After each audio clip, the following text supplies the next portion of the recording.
네, 말씀 보도록 하겠습니다. 열왕기상 15장 3절부터 5절까지가 오늘 함께 볼 말씀입니다. 열왕기상 15장 3절부터 5절까지 말씀이 오늘 말씀입니다.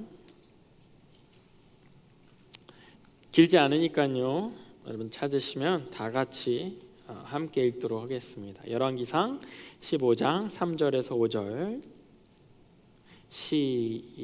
시작. 아비야는 그의 아버지가 지은 죄를 모두 그대로 따라갔으며 그의 조상 다윗의 마음과는 달라서 주 하나님 앞에서 온전하지 못하였다. 그러나 주 하나님께서는 다윗을 생각하셔서 예루살렘에다가 한 등불을 주시고 그의 뒤를 이을 아들에게 세우셔서 예루살렘을 굳게 세워주셨다. 다윗은 주님께서 보시기에 올바르게 살았고 햇사람 우리아의 사건 말고는 그 생애 동안 명령을 어긴 일이 없었다. 아멘. 열왕기 시리즈를 계속 보고 있습니다. 그래서 열왕기 시리즈를 보는 가운데 우리가 히스토리적으로 좀 알아야 된다고 그랬죠. 오늘도 한번 잠깐 히스토리 시간을 갖도록 할게요. 열왕기를 보는데 우리가 족보를 좀 보지 않았습니까? 이스라엘 왕 가운데 처음에 사울이 있었고 그 다음이 다윗이 왕이 되었습니다.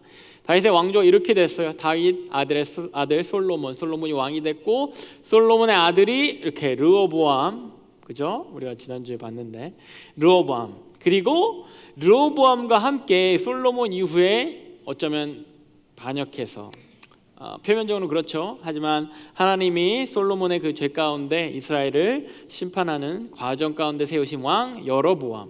그래서 남쪽과 북쪽 이렇게 갈라졌다고 그랬죠.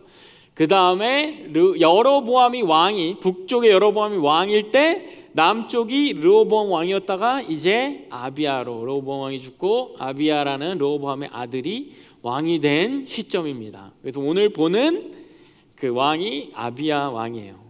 좋습니다. 감사합니다. 아비야 왕은 3년간 통치했다고 그랬.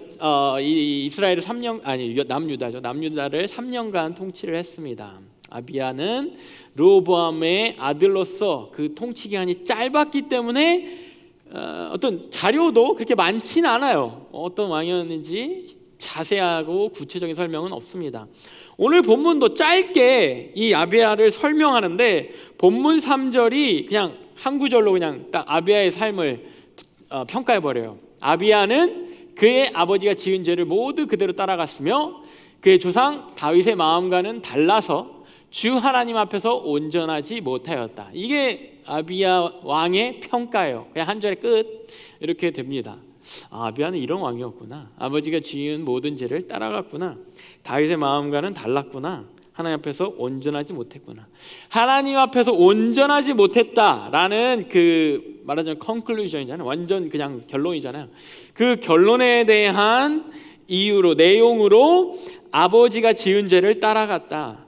다윗의 마음과는 달랐다. 이렇게 평가하고 있습니다. 아버지가 지은 죄를 따라갔다라는 건 어쩌면은 약간 정책적인 거, 국가적인 거, 왕적인 그러한 왕으로서의 행적을 말하는 거예요. 아까 아버지가 누구였죠? 할아버지가 솔로몬이었는데 르호보암이 아버지였죠. 아비야의 아버지는 르호보암이었죠. 르호보암이 한 걸 다 따라갔다라는 거예요. 그리고 개인적으로는 다윗의 마음과는 같지 않았다라고 표현합니다. 르호보암 아버지가 한 걸 다 따라갔대요. 얼마나 아버지가 뭘 했길래 기억하는 분 있을지 모르겠는데 르호보암의 죄는 뭐였을까? 이거 잠깐 먼저 체크를 해봐야 되겠습니까? 도저히 뭘 따라갔는지. 역대하, 이거 지난주에도 잠깐 봤는데 역대하 12장 1절에 이런 르호보암 아비야의 아버지 르호보암에 대한 평가가 이렇게 돼 있어요. 르호보암은 왕위가 튼튼하고 세력이 커지자 주님의 법을 저버렸다. 그리고 온 이스라엘도 그를 본받게 되었다. 이렇게 평가되어 있어요. 아버지 르호보암은 일단 하나님을 떠났대요. 주님을 저버렸대요. 하나님을 버렸대요. 하나님 말씀 안 들었대요. 그리고 그를 사람들이 백성들이 본받았는데 그 구체적인 내용이 열왕기상 14장에 나와요. 뭘 본받았는가, 뭘 따라갔는가. 열왕기상 14장 23절과 24절에 자, 그들도 높은 언덕과 푸른 나무 아래마다 산당과 돌 우상과 아세라 목상을 만들었다. 백성들이 르호보암 왕을 따라서 이걸 한 거예요. 그리고 24절에 그 땅에는 신전 남창들도 있었다. 이와 같이 이스라엘 자손은 주님께서 그들 앞에서 내쫓으신 나라들이 지킨 그 혐오스러운 간습을 그대로 본받았다. 이런 일이 있었던 거예요. 르호보암이 하나님을 버리고 율법을 버리고 막 살았는데, 왕으로서 막 살았는데 이스라엘 백성이 그걸 따라갔는데, 그 따라가는 행적이 구체적인 내용이 이거예요. 산들마다 산당이 있고 돌무더기, 돌 막 우상하고 우상을 세우고 아세라 여신의 그 우상을 세우고 그것을 막 섬기는 행위가 굉장히 음란하고, 보통 여자들이 음란한 그러한 풍습이 고대 사회의 그런 우상 숭배 풍습인데, 그걸로 모자랐나 봐. 남자들이 막 더 남자들끼리 음란한 그러한 동성애 음란함이 펼쳐지는 그러한 풍습이, 문화가 이 남유다 가운데 팽배했다는 거예요. 사람들이 그것을 그냥 그렇게 사는 거예요. 르호보암이 그걸 allow 그냥 오 이렇게 한 거예요. 아비야가 그거를 오 하고 따라간 겁니다. 지금을 보면 막 산마다 막 샤머니즘처럼 막 우리도 고대 옛날 한국 그렇잖아요. 한국의 샤머니즘 문화가 나무마다 뭐 이렇게 신이라고 막 줄 매달고 막 색색깔로 뭐 끈 매달고 부적 붙이고 막 돌 쌓아놓고 돌한테 절하고 막 이런 게 사실 좀 친숙했어요. 우리나라 요즘도 산에 막 그런 것들 많이 남아 있지 않습니까? 그러한 분위기였던 거예요. 그러한 문화를 아들이었던 아비야가 이어받았다라는 겁니다. 여러분, 왕으로서 예를 들어서 신하가 내 말을 안 들어. 그럼 어떻게 합니까? 내 말을 안 듣는 것뿐만 아니라 반역을 해. 그럼 어떻게 합니까? 처단하잖아요. 그냥 쉽게 처단하는 거예요. 고대 사회는 더 쉽게 처단할 수 있어요. 말 한마디면 손가락 하나 까딱하면 그냥 바로 이 신하 처단할 수 있어요. 나에게 복종하지 않아? 그뿐만 아니라 더 나아가서 나를 배반해? 그러면은 바로 처단하는 거예요. 그런데 이 왕들의 왕이신 하나님이, 왕을 세우신 그 하나님이 이렇게 르호보암 왕처럼, 아비야 왕처럼 이렇게 자기가 세운 왕이 자기 명령을 따르지 않음도 모자라서 배반하고, 그 배반함을 막 끝까지 하려고 그래. 막 산당 막 세우고 막 뭐든지 보이는 것마다 절하고 막 하나님 막 무시하고 절하고 막 하지 말라는 거 막 더하고 막 음란한데 막 음란한 것도 부족해. 그러니까 막 동성으로 막 음란하고 막 하여튼 할 수 있는 거 다 하는 거예요. 왜 이런 상황 가운데 하나님이 잠깐만, 하나님 보시기에 하나님이 창조주고 이들의 주관자라면 사실은 처단하면 되거든요. 야, 너 진짜 최악이다 이러면서 그냥 처단하면 돼요. 다시 세우면 됩니다. 여러분, 이스라엘의 첫 번째 왕이 누구였는지 기억하세요? 통일이 첫 번째 왕, 이스라엘 왕국의, 아까 다윗까지만 나왔는데 다윗 위에 첫 번째 왕이 누구였어요? 사울왕. 하나님이 사울왕 세우셨어요. 사울왕이 하나님의 말씀대로 세워졌는데 점점 왕으로서 시간이 가고 권력이 커지고 왕으로서의 그런 어떤 권력 유지 이거에 신경 쓰다 보니까 하나님을 따르고 하나님보다 먼저 자기 마음대로 막 이렇게 행동들을 했어요. 그러니까 하나님이 그 사울왕의 왕위를 사울왕에서 다윗으로 옮겨가시거든요. 지파가 바뀐 거예요. 그러니까 가문이 바뀐 겁니다. 베냐민 지파에서 옮겨가시고 유다 지파로 바뀐 거예요. 이번에도 오케이, 다윗은 괜찮았는데 지금 르호보암도 그렇고 아비야도 그대로 하는데 계속 시간이 지금 몇십 년이 흘렀는데 계속 그러고 있으면 이거 옮기시면 되거든요. 안 되겠다? 참아보는데 안 되겠어? 옮기시면 돼요. 그냥 처단하시면 됩니다. 뭐 처단하는 거 좀 잔인하다고 생각하시면 그냥 버리시면 돼요. 너 안 되겠어. disqualify. 그럼 옮기시면 돼요. 그런데 하나님이 그걸 그냥 두고 보고 계시는 거예요. 르호보암 때도 그리고 아비야 때도. 솔직히 옮기셨던 사울도 이 정도는 아니었거든요. 사울은 그래도 하나님을 인정은 하는데 자기가 막 앞서고 자기 멋대로 하는 게 좀 있었는데, 이거는 뭐 하나님 인정은커녕 막 나무 섬겨, 돌 섬겨, 아세라 여신 섬겨, 막 입에 담기도 그러한 일들을 해, 막 그런 우상으로 전국을 뒤덮고 도덕적으로 막 다 타락하고 엉망진창인데, 그럼에도 불구하고 계속 두고 기회를 주시는 것 같은 거예요. 계속 그거를 옮기시지 않으시는 거예요. 왜 그럴까? 아버지와 똑같이 계속 하나님 앞에 죄악된 왕으로 살아도, 그런 왕으로 살았으니까 이런 우리 본문 3절과 같은 서머리가 된 거 아니에요? 아버지를 닮았고 그 죄를 그대로 했고 다윗의 마음과 같지 않았고. 우리 집안이 믿는 집안이요. 예를 들면 우리 할아버지 때 막 믿음이 막 처음 믿으셨어. 믿으시고 땅의 축복을 막 받으셨어. 우리가 막 부자가 됐어. 우리 집안이 부자가 됐어. 근데 우리 아버지 때 돼서 떠났어. 이거를 예수님을 믿다가 떠나서 뭘로 갈까요? 원불교? 뭐 이런 거, 하여튼 샤머니즘, 무당으로 갔어. 우리 집안이 아버지 때부터 대대로 이제 무당을 섬기는 집안이 됐어.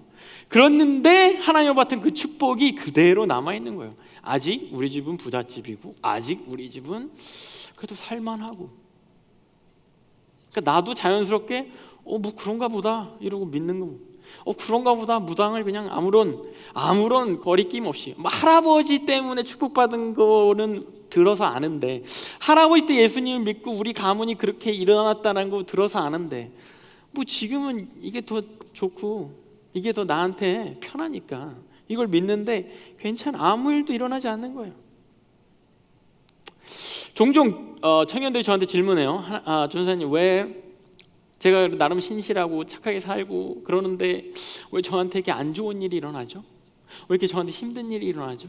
이런 질문을 받아요. 뭐 거기에 맞게 제가 답을 해주곤 합니다. 그런데 아무도 이걸 물어보는 사람이 없어요. 뭐냐면, 전도사님, 제가 진짜 엉망으로 살거든요. 제가 진짜 죄를 진짜 많이 짓고 사는데 저는 왜 아직도 평탄하죠? 아직도 저는 별로 그렇게 부족함이 없죠? 물론 뭐 쉽지는 않은데 뭐 그렇게 어려운 게 없어요. 하나님, 제가 이 받는 축복 하나님께 좀 돌려드려야 되는 거 아닙니까? 이런 질문, 이걸 이상하게 생각하는 사람이 없어요. 내가 막 사는데 내 맘대로 사는데 하나님에 대해서 일주일 동안 아무런 생각 없고 아무런 관심이 없이 그냥 살고, 그냥 주일에 와서 뭐 예배 겨우 참석하는데 내 삶이 그냥 평탄해. 이거에 대해서 의문을 갖는 사람이 없어.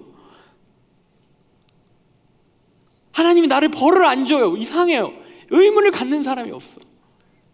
조금만 어려워지면 여기에 막 의문을 갖고 막 괴로워하는 사람은 많이 보거든요.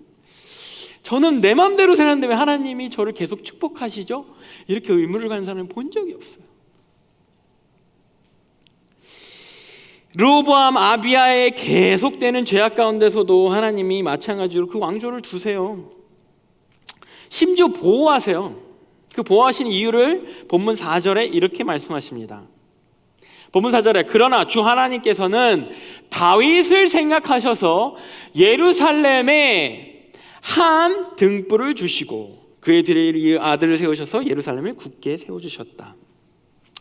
다윗 왕조에, 아까 봤잖아요. 다윗 왕조에 하나님의 다윗 왕조를 다윗을 세우셨고 왕으로, 그리고 이 다윗으로부터 왕조가 지금 계속 되고 있는데, 다윗 아래에 솔로몬이 처음에는 괜찮은데 다윗 못지않은 그런 신앙과 다윗 못지않은 순종과 다윗 못지않은 하나님을 향한 사랑이 있었는데 우리 배웠잖아요. 그런데 그 솔로몬부터 어긋나기 시작했어요. 솔로몬 어긋났죠. 르호보암 때 어긋나면 뭐 더 심해졌죠. 그 심해짐이 아비야 때 그냥 그대로 답습돼서 그대로 이어받았죠. 계속 수십 년을 그렇게 해왔는데, 하나님의 기억 속에는 이 유다 왕국을 볼 때 하나님의 기억 속에는 아직 다윗 아비야 왕조의 딱 한 사람 다윗을 아직도 기억하셔서 예루살렘에다가 등불 두시고, 여러분 등불 뭐예요? 이 등불, 램프, 이 촛불이라고 해석해도 돼요. 이 촛불 하나 두시고 이거 안 꺼트리시는 거예요. 행여나 꺼질까봐 자기가 촛불을 밝혀두시고 꺼질까봐 이거 보호하시는 거예요. 여러분, 솔로몬이 죄를 짓고 솔로몬이 하나님한테 심판을 예언받고 너의 죄 때문에 지금 그렇게 천여 명의 그 처첩들과 그 우상들을 다 들여왔어. 내가 너에 대해서 심판해야 돼 라고 하면서 너의 왕국을 찢을 거야 라고 하시면서 사실은 열 지파를 여로보암에게 주잖아요. 저도 이름이 막 헷갈립니다. 여로보암에게 열 지파를 주시잖아요. 그 다음에 하나님이 솔로몬의 자녀 르호보암이 솔로몬의 라인에게 아직도 한 지파를 따라온 베냐민 지파까지 해서 두 지파를 남겨두시는 거예요. 원래는 사울 때 생각해 보세요. 잘못하면 옮겨야 된다니까요. 잘못하면 그냥 여로보암한테 그냥 자 이제 너 차례야, 그냥 이제 너 여기 디스퀄리파이 됐어, 이제 너가 한번 맡아봐라고 다 옮겨주셔야 돼요. 12지파를 다. 그런데 10지파만 옮기시고 2지파를 남겨두신 거예요. 베냐민 지파 굉장히 세력이 작았거든요. 거의 유다 지파 하나라고 보시면 돼요. 한 지파를 그래도 남겨두신 거예요. 촛불 하나 남겨두신. 그리고 그 남겨준 촛불 얼마나 연약합니까? 그거 이렇게 꺼질까 봐 이러고 계시는 거예요. 그 말씀하시는 거예요. 왜 다윗을 기억하세요? 왜 다윗 때문에 아직 한 지파가 남아있어요? 왜 다윗 때문에 촛불 하나가 남아있어요? 5절입니다. 다윗은 주님 보시기에 올바르게 살았고 햇사람 우리아의 사건 말고는 그 생애 동안 주님의 명령을 어긴 일이 없었다. 다윗도 실수하고 잘못했습니다. 여기에 다윗의 생애를 어떻게 보면 5절이 이렇게 서머라이즈한 거죠. 다윗의 삶 동안 주님 보시기에 올바르게 살았고 그 생애 동안 주님 명령을 어긴 일이 없었다가 다윗의 삶 가운데의 전반적인 서머라이즈예요. 근데 사실 완전히 막 매일매일 그렇게 살지 않았거든요. 다윗도 실수하고 죄 짓고 그중에 진짜 넘어갈 수 없는 죄, 햇사람 우리아 밧세바를 범하고 그것도 모자라서 우리아를 살인한 그것만큼은 그래도 이렇게 짚고 넘어간 거예요. 그것뿐만이 아니에요. 다윗도 실수 많이 하고 다윗도 죄를 많이 지었습니다. 하나님 앞에 실수하고 혼나고 회개하고 이런 일들이 계속 있었어요. 그럼에도 불구하고 다윗의 삶이 이렇게 서머라이즈 된 거, 하나님이 다윗의 삶을 이렇게 서머라이즈 하시는 거는 다윗의 삶의 대부분의 방향이 하나님을 향하고 있었다라는 거예요. 다윗의 삶이 대부분의 방향이 주님 보시기에 올바르게 살려고 노력하고 있었다라는 거예요. 그것을 바라보고 있었다라는 거예요. 그것을 향해 가고 있었다는 거예요. 주님 말씀을 하나도 안 어겼을까? 아니요, 꽤 어겼을걸요. 꽤 어긴 장면들도 나옵니다. 그런데 어기지 않으려고 나아간 것이 다윗의 삶의 방향이었다라는 거예요. 그것을 하나님이 기억하는 거예요. 그것을 하나님이 알고 계시는 거예요. 그래서 하나님이 거기에서 다윗의 삶을 이렇게 서머라이즈 해주시는 거예요. 그렇게 하나님을 바라보는 다윗의 방향성, 그 마음의 방향이 드러난 사건이 다윗이 한 번은 언약궤를 이렇게 하나님의 임재가 있는 언약궤를 이렇게 갖고 왔는데 하나님의 임재 고대서부터 하나님의 임재가 상징적으로 드러나는 언약궤라는 것이 있었고 언약궤에 실제적으로 하나님의 영이 임하고 하나님이 임하셨거든요. 그런데 그것이 저 천막 같은 되게 임시로 만든 장막에 있는 거예요. 자기는 왕으로서 이렇게 궁전에 이렇게 있는데 나름 궁전 레노베이트하고 막 궁전에 번지를 하고 괜찮은데 가만히 생각해 보니까 하나님의 언약궤는 하나님은 자기 생각에 자기 딴에 하나님이 저기 텐트 같은 데 사시는 거예요. 너무 허름한 데 있는 거예요. 그리고 다윗이 진짜 순진하게 아니 저거 너무 초라하지 않냐? 나는 여기 사는데 하나님 제가 집 지어드릴게요. 하나님 그 언약궤가 있는 곳을 좀 번지르르하게 제가 있는 궁궐보다 더 번지르르하게 만들어 드릴게요. 이렇게 하나님께 말해요. 선지자랑 그걸 상의해요. 그런 말을 하니까 하나님이 이런 말씀을 하세요.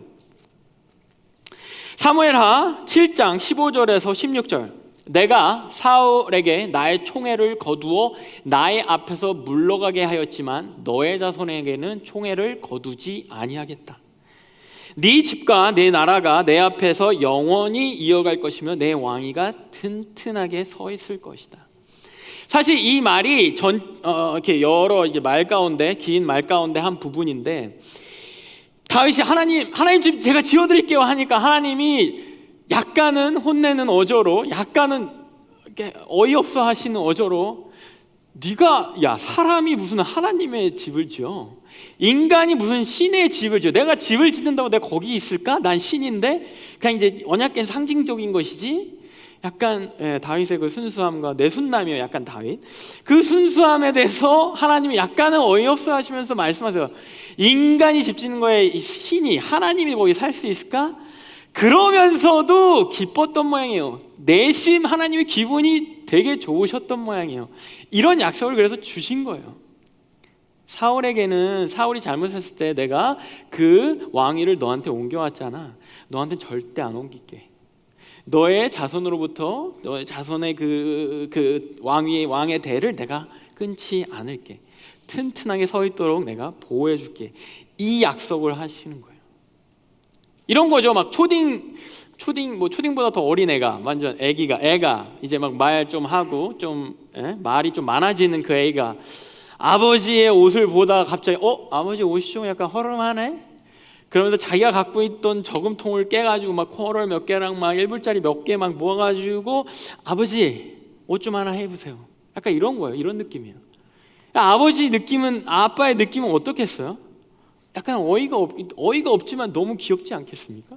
너무 귀엽고 뭔가 막 마음이 뿌듯하지 않겠어요? 뭐 저도 그렇고 여러분도 그렇고 아이가 아직 없으니까 얼마나 와닿을지 모르겠는데, 뭐 아이들을 상대해 보면은 그러한 아이가 자기 딴에 이렇게 생각해서 어른인 나를 생각해서 막 이렇게 뭔가를 해주는 것이 되게 하찮아도 되게 기분이 좋은 거야. 하나님 생각에 얘가 나를 위해 뭐 이렇게 언약궤가 있는 성전을 지어준다는 거 되게 하찮은 거예요. 사실은 창조주시잖아요. 되게 하찮은데 되게 기분 좋으신 거예요. 거기에 대해서 그거를 밸류하신 거예요. 그래서 거기에 대해서 약속을 선언하신 거예요. 내가 절대 너의 너의 그 라인을 포기하지 않을 거야. 내가 지켜줄 거야. 아버지가 기억하는 그 자식의 그 사소한 반응, 아버지를 향한 사소한 호의, 뭐 호의까지도 아니에요. 아버지가 부모님이 기억하는 자식의 사소한 어떠한 그러한 자기를 향한 어떠한 응답, 그런 것들이 부모님 입장에서는 굉장히 크게 와닿는 거예요. 제가 이렇게 짤을 자주 보잖아요. 요즘 짤을 보다가 좀 이렇게 그런 아버지의 마음이 드러난 여러분 개그맨 중에 장동민이란 개그맨 아세요? 뭔가 거칠고 막 그 개그도 약간 거친 개그, 막 버럭하는 개그, 막 공영방송에서 삐 소리가 많이 나는 개그, 뭐 그러한 막 멋대로인 스타일의 그러한 개그맨인데 최근에 아이를 낳았나 봐요. 결혼하고 아기를 낳아서 아빠가 됐나 봐요. 이 아빠가 된 마음을 한 이제 프로에서 나와서 한 얘기가 있는데 한번 잠깐 보시죠. 빨라요. 이 대화를 해요. 옹알이. 나는 소리야. 지금 얼마 됐죠? 지금 이제 한 100일. 정확하게 100일. 100일 아직 안 됐습니다. 아직 안 됐어요. 자, 그래가지고. 근데 어떻게 하냐면은 본인의 의사를 맞습니다, 아빠. 뭐 이렇게는 안 하지만 이거 말도 안 돼. 진짜 이거 내가 아니래. 진짜. 보문아. 지금 배고파? 그러면은 뭘 이거 언제까지 들어줘야 돼? 배고파 하잖아. 그럼 뭐라 그러는 줄 알아? 네가 그걸 봤어? 왜 들어줘야 되는 거야? 지금 뭐 하는 거야? 놀이터 나왔어? 맞아. 재밌어? 응, 재밌어. 재밌어. 말도 잘하네. 아니, 이것도 해? 진짜로? 아니라고는 안 하는데. 근데 내가 만약에 지금 잠자기 싫지? 그래. 애기가 근데. 피아노 칠까? 피아노 좀 그만 치게. 피아노 좀 그만 치게. 빨라요. 아니 그만 들어도 됩니다. 아버지의 마음이 그 아기가 이렇게 하는 거가 아버지가 보기에는 막 말하는 것 같이 보이는 거예요. 내 말을 알아듣고 나한테 대답하는 것 같이 보이는 거예요. 아까 주위 사람들 반응을 봤잖아요. 주위 사람은 뭐라는 거야? 완전 주위 사람이 보기에는 그냥 착각이잖아. 자기 착각이잖아요. 자기 착각이고 자기 귀에만 들리는, 자기 눈에만 보이는 그 아이의 반응이잖아요. 그런데 부모님은 그거 하나로 기쁨을 삼고 위안을 삼고 힘을 삼는 거예요.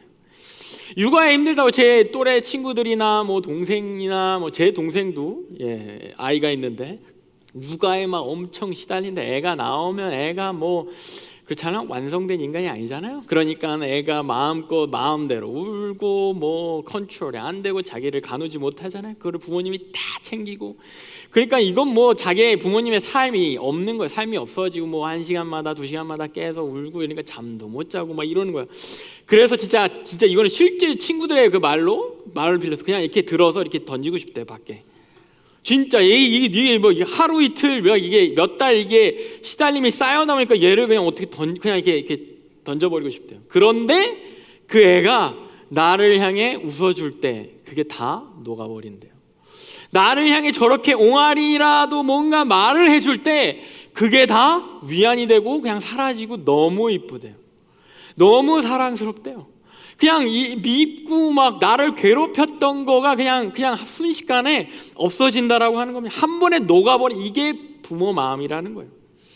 아비야가 아비야도 그 삶의 전반적인 그런 총평이 이랬잖아요. 아버지 죄 따라가고 다윗의 마음이 없고 이것이 총평인데 그 아비야도 그 아버지가 지은 죄악을 일반적으로 따라가는 방향성, 삶의 방향성, 정책의 방향성이 있다고 해도 딱 한 번 성경에 아비야에게 신기한 희한한 놀라운 모습이 이렇게 포착됩니다.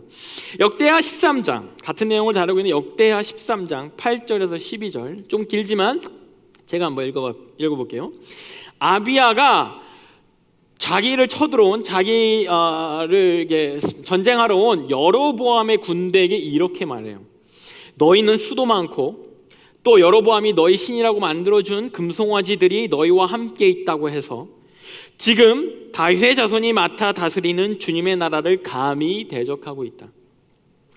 너희는 아론의 자손인 주님의 제사장들 뿐만 아니라 레위 사람들까지 내쫓고 이방 나라의 백성들이 하듯이 너희 마음대로 제사장들을 임명하지 않았느냐. 누구든지 수송아지 1마리와 순양 7마리만 끌고 와서 성직 맡겠다고 하면 그냥 돈 갖고 와서 성직 맡겠다고 하면 호수아비 신의 제사장 되는 거 아니냐. 그런데 우리에게는 주님만이 우리 하나님이다. 우리는 그를 저버리지 않고 주님을 섬기는 제사장들은 다 아론의 자손들이다. 레위 사람들도 자기 직무를 수행하고 있다. 똑똑히 보아라. 하나님은 우리와 함께 하신다. 그가 우리의 우두머리시다. 그의 제사장들은 너희를 공격할 때 불려고 비상 나팔을 들고 서 있다. 이스라엘 자손들아, 너희 주 조상의 하나님과 싸울 생각하지 마라. 이길 수 없는 싸움 아니겠느냐. 아비야가 자기 나라를 침범해온 북이스라엘의 군사들을 보고 여로보암의 그 군사들 여로보암을 포함해서를 보고 이렇게 외치는 거예요. 아비야가 사실은 이렇게 자부심 있게 막 자신감 있게 막 큰 소리 칠 수준의 신앙은 사실 아니거든요. 근데 그 당시에 여로보암 생각나시는지 모르겠는데 여로보암이 자기 왕권을 지키려고 막 불안해가지고 금송아지 이렇게 해갖고 예루살렘 못 가게 하고 제사장 자기 마음대로 세우고 이랬던 기억 나세요? 그거 할 때 그 당시에 때마침 아비야는 그거 안 하고 레위 지파가 레위 자손들이 계속 전통적으로 하나님을 제사하도록 둔 거예요. 그거 뒀다고 또 나름의 그 전통과 절기 어기지 않고 나름 그거 이상하게 금송아지 큰 거 북이스라엘 하듯이 그거 안 했다고 지금 거기에 대해서 자신감 있게 너네 그거 한 거 잘못한 거야. 감히 어디 하나님의 백성을 건드려 이러고 있는 거예요. 이렇게 큰 소리 외치는 겁니다. 이 순간만큼은요 어쩌면 아비야가 진심으로 하나님이 우리를 지켜줄 거야. 너희 이길 수 없어. 이 얘기를 하고 있는 거예요. 왜 이게 진심인지, 왜 이게 우리가 진심인지 알 수 있냐면 이 당시에 아비야 남유다의 그 군사의 그 숫자가 40만이에요. 쳐들어온 북이스라엘 숫자는 80만입니다. 2배예요. 뭐 2배가 아직 안 많아 보일 수도 있지만 한 명에서 2명 2배잖아요. 이건 좀 안 맞아요. 근데 이 숫자가 커갈수록 100명과 200명의 차이는 엄청 큽니다. 1000명과 2000명의 차이는 엄청 큰 거예요. 마찬가지로 10,000명과 20,000명의 차이는 엄청 큰 거예요. 40만 명과 80만 명의 차이는 어마어마하게 큰 겁니다.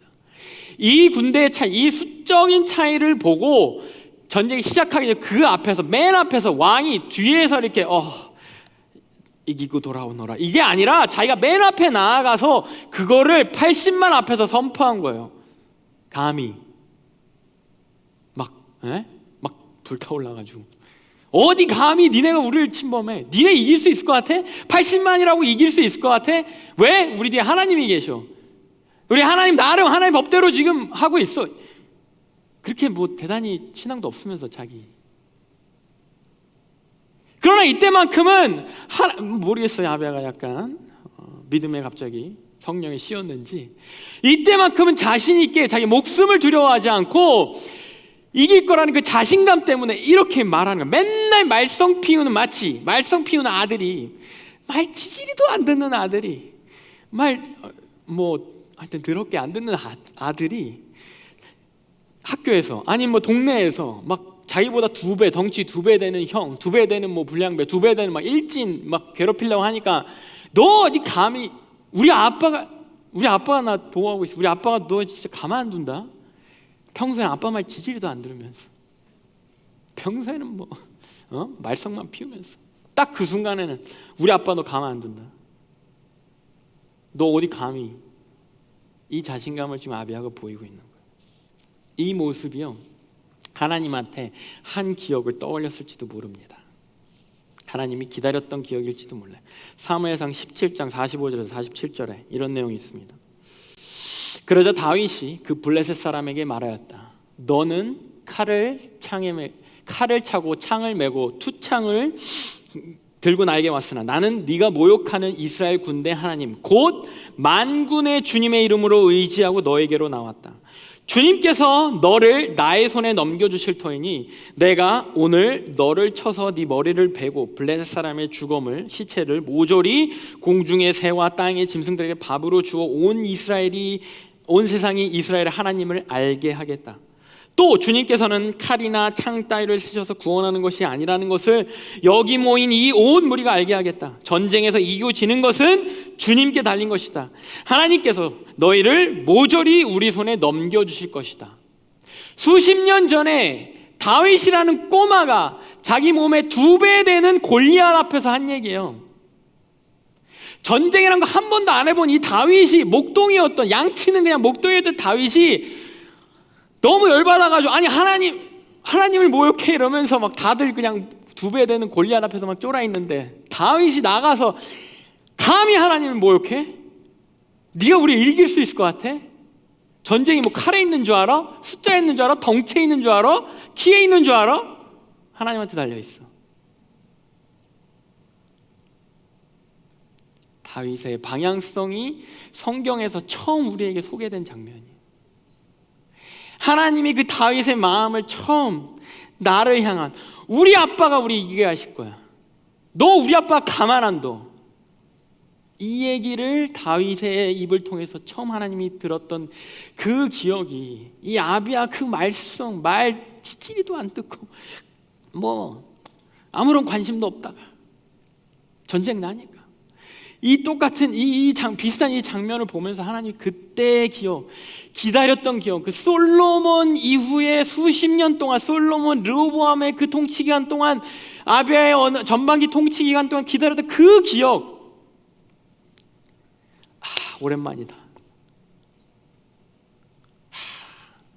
나를 찾고 나를 믿어주는 거 오랜만이다. 거기에 기분이 좋으셨는지도 모릅니다. 역대하 13장 후반부에 이 80만이 아니나 다를까 이 남이스라엘 아비야의 군대를 앞뒤로 에워싸면 포위한 거죠. 포위할 만한 숫자잖아요. 포위한 거죠. 거기에 대해서 성경이 어떻게 기술하냐? 여호와가 앞서서 아비야의 군대보다 앞서서 싸워서 이 여로보암의 군대를 물리쳤다고 그랬어요. 하나님이 기분이 너무 좋으셨나 봐요. 본인이 앞서서 싸우신 거예요.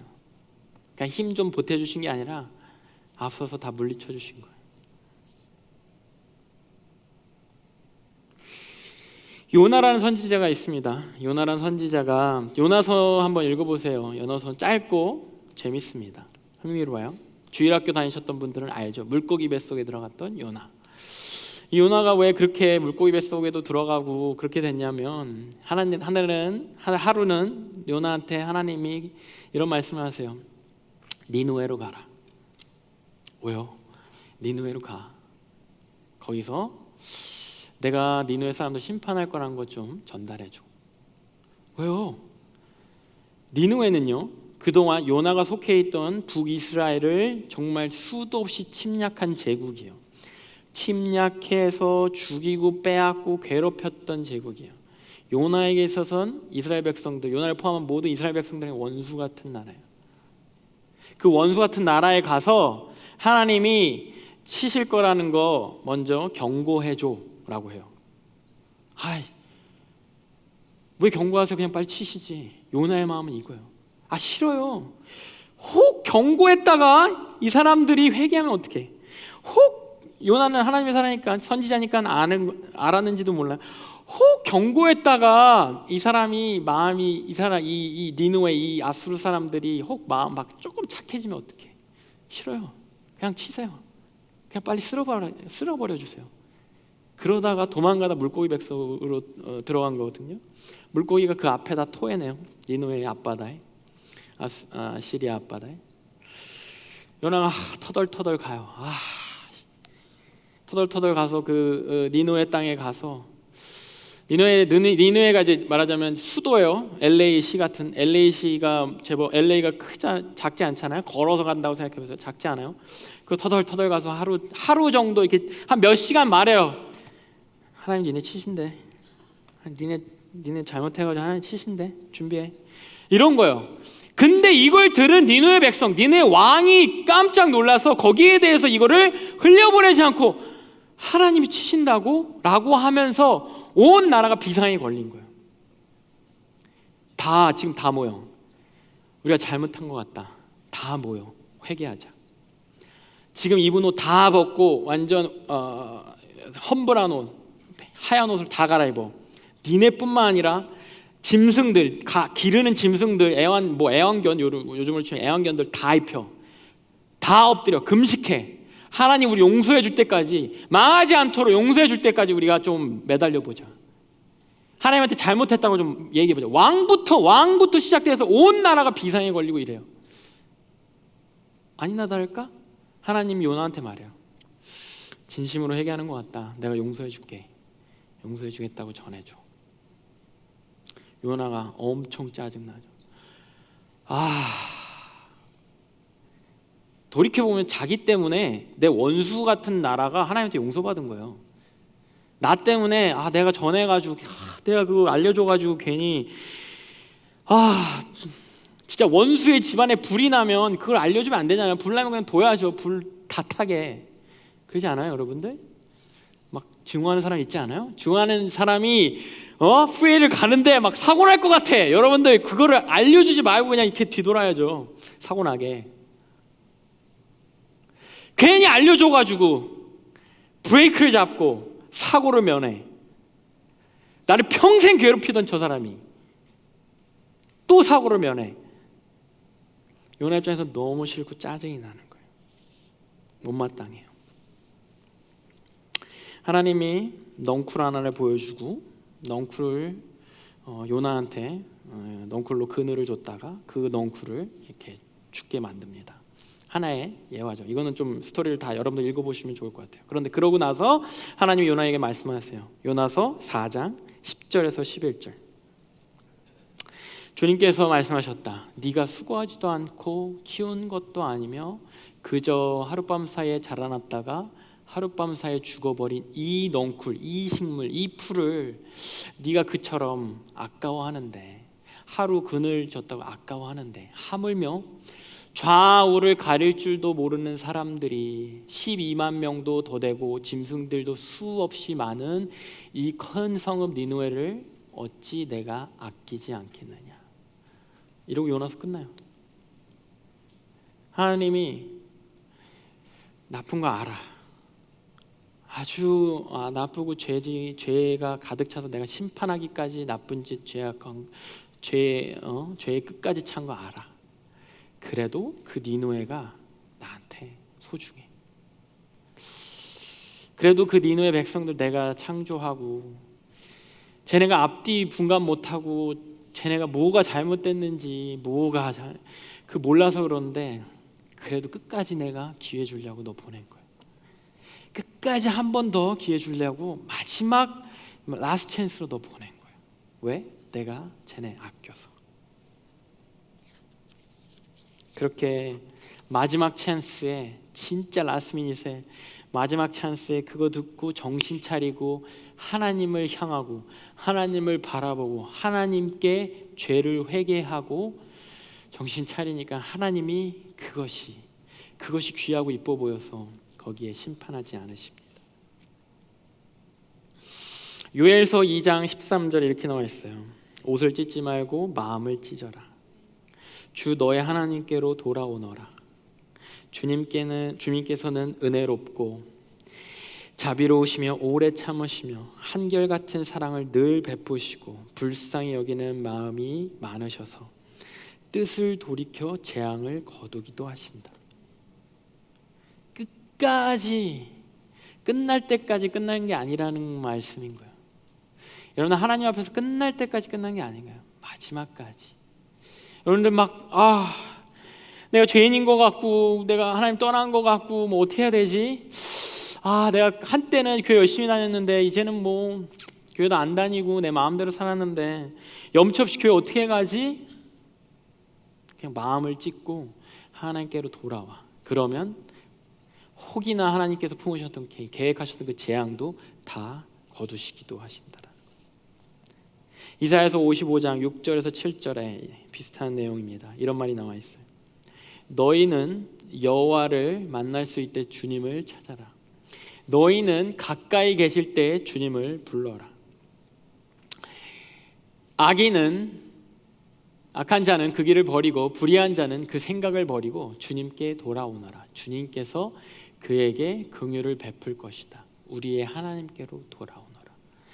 내 마음대로 길을 막 가다가 나도 모르는데 아버지가 했으니까, 르호보암이나 아버지가 했으니까 뭐 맞나보다 이러고 그냥 하나님 없는 듯이 살고 산당에서 우상 숭배하고 돌 섬기고 아세라 섬기고 음란한 제식하고 남창하고 다 하고 그냥 옆에 사람이 하니까, 세상 사람들이 하니까 그렇게 살다가 이 방향 가운데 하나님의 방향이 뭔지를 깨닫게 되면 빨리 언제고 하나님께로 방향을 돌리면 하나님이 그거 봐주시고 기억한다라는 거예요. 하나님께 방향을 틀고 하나님을 향해 방향을 나아가면 용서하시고 받아주신다라는 거예요. 평생 그렇게 살았을지라도 더 늦기 전에 지금 아버지라고 부르라는 거예요. 여호와를 만날 만할 때 부르라는 거예요. 가까이 계실 때 지금 부르라는 거예요. 지금 찬스가 있을 때 지금이나 늦지 않았으니까 부르라는 거예요. 그리고 돌아오면 용서하고 받아주신다라는 거예요. 혹 이러한 사실을 악용하려는 사람도 있습니다. 그러면 막 살다가 한번 하나님 부르지 내 마음대로 살다가 하나님 마지막에 죽기 전에 한번 찾지 그럼 제가 지금은 그러면 제가 조금 더 살아볼게요. 제가 조금은 더 제 스타일대로 한번 살아볼게요. 르호보암식으로 한번 살아볼게요. 언제 제가 좀 마음이 지금은 아닌 것 같아요. 마음이 좀 있으면 갈게요. 기다리시는 하나님의 사랑을 이렇게 악용할 수도 있겠죠. 하나님의 사랑에 대한 반응이 이거라면 어쩔 수 없겠죠. 그렇지만 하나님의 사랑은 이 정도입니다. 시편 137편 5절에서 6절. 예루살렘아, 내가 너를 잊는다면 네 오른손에 너는 말라 비틀어져 버려라. 내가 너를 기억하지 않는다면, 내가 너 예루살렘을 내가 가장 기뻐하는 것보다도 더 기뻐하지 않는다면 내 혀야 너는 내 입천장에 붙어버려라. 하나님이요, 내가 약속하고 선택한 너네들 아무리 르호보암처럼 살고 아무리 아비야처럼 아무 생각 없이 뭐가 맞는지 뭐가 틀린 건지 모르고 살다가도 너가 아무리 나를 배신하고 나에게 등 돌리고 살아도 내가 너를 잊는다면 내 오른손이 지금 여기서 말라 비틀어져도 돼. 너에게 말하고 있는 혀가 그냥 말라 비틀어져서 내 입천장에 닿아도 돼. 내 이 정도로 너를 기억하고 널 절대 안 잊어버려. 너는 언제고 나한테 돌아오기만 해. 나 불러주기만 해. 부모님은 자식에 대해서 되게 이기적이에요. 자식에 대해서 되게 편향된 기억을 갖고 있어요. 아까 장동민 봤잖아요. 장동민이 버럭한 저는 사실 그 멘트가 되게 저한테 와닿거든요. 막 거기 그 패널 중에 안영미 씨가 이거 언제까지 들어야 돼? 그때 장동민 씨가 이러잖아요. 네가 그걸 봤어? 영적인 세상에도 공평하신 하나님, 계속 그 하나님의 공의를 수를 거는 존재가 있어요. 사단이 계속 수를 겁니다. 아니 언제까지 기다리고 언제까지 용서하실 거예요? 계속 죄 짓는데 하나님의 아들이라 하나님의 딸이라는 저 자매 저 형제 계속 죄 짓는데 하나님 모른 척하고 살아가는데 언제까지 기다리실 거예요? 이거 언제까지 기다려줘야 돼? 이 유니버스에 그거 하고 있어요, 사단이. 거기에 하나님 버럭 화내는 거예요. 네가 봤어? 제가 나한테 하나님이라고 했단 말이야. 제가 나한테 아버지라고 했단 말이야. 제가 나한테 용서해달라고 했단 말이야.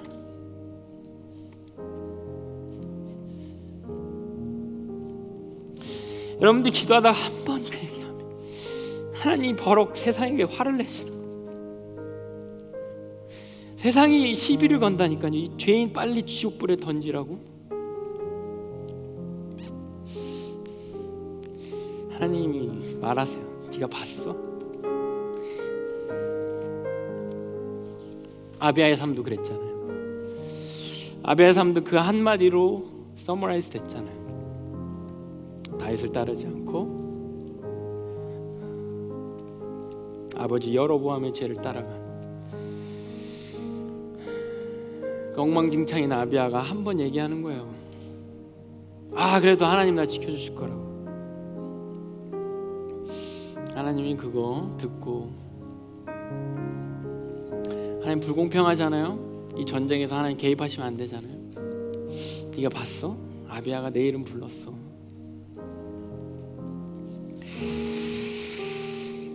여러분들도 이기적인 하나님을 믿으시기 바랍니다. 여러분들에 대해서 되게 이기적인 하나님을 부르시기 바랍니다.